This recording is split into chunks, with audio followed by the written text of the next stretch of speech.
ನೇಪಾಳದಲ್ಲಿ social ಮೀಡಿಯಾಗಳನ್ನು ban ಮಾಡಿದಂತಹ ವಿಚಾರ, ಈ ಬ್ಯಾನ್ ಅನ್ನು ಖಂಡಿಸಿ ಯುವಕರಿಂದ ಪ್ರೊಟೆಸ್ಟ್, ಬೀದಿಗಿಳಿದು ಹೋರಾಟ ಮಾಡ್ತಿದ್ದಾರೆ.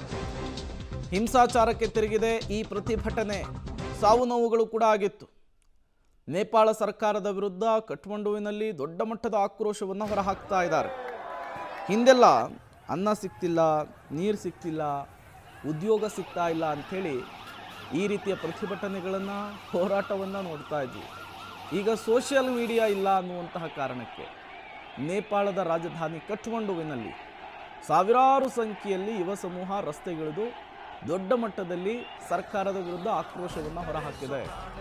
ಈಗಾಗಲೇ ನೇಪಾಳದ ಸುಪ್ರೀಂ ಕೋರ್ಟ್ ಸ್ಪಷ್ಟ ಆದೇಶ ಕೊಟ್ಟ ಬೆನ್ನಲ್ಲೇ ನೇಪಾಳ ಸರ್ಕಾರ ಈ ರೀತಿಯ ಒಂದು ನಿರ್ಧಾರವನ್ನು ತೆಗೆದುಕೊಂಡಿರುವಂಥದ್ದು. ಯಾವಾಗ ಸೋಷಿಯಲ್ ಮೀಡಿಯಾಗಳನ್ನು ಬ್ಯಾನ್ ಮಾಡಲಾಯಿತು, ಯುವ ಜನರು ರಸ್ತೆಗಿಳಿದು ಯಾವ ರೀತಿ ತಮ್ಮ ಆಕ್ರೋಶವನ್ನು ಹೊರಹಾಕ್ತಾ ಇದ್ದಾರೆ ಅನ್ನೋದನ್ನು ಕೂಡ ನೀವು ಗಮನಿಸ್ತಾ ಇದ್ದೀರಿ.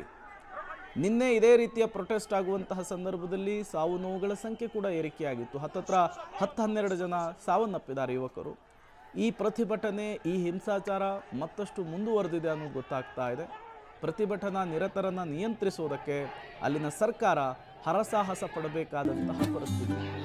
ಇವೆಲ್ಲವೂ ಕೂಡ ಯಾವುದೋ ಸರ್ಕಾರದ ವಿರುದ್ಧ ನಡೀತಾ ಇರುವಂತಹ ಪ್ರತಿಭಟನೆ ಅಲ್ಲ, ಉದ್ಯೋಗಕ್ಕಾಗಿ ನಡೆಸ್ತಾ ಇರುವಂತಹ ಹೋರಾಟ ಅಲ್ಲ, ಸೋಷಿಯಲ್ ಮೀಡಿಯಾ ಬೇಕು ಅನ್ನೋದಕ್ಕೆ ನಡೆಸ್ತಾ ಇರುವಂತಹ ಯುವ ಸಮೂಹದ ಹೋರಾಟ ಇದು. ಸಾಮಾಜಿಕ ಜಾಲತಾಣಗಳು ಬ್ಯಾನ್ ಆಗಿರೋದನ್ನು ಹಿಂಪಡಿಬೇಕು ನೇಪಾಳದ ಸರ್ಕಾರ ಅಂತ ಹೇಳಿ ಯೂತ್ಸು ರಸ್ತೆಗಿಳಿದು ಹೋರಾಟ ಮಾಡ್ತಾ ಇರುವಂತಹ ಪರಿ ಇದು.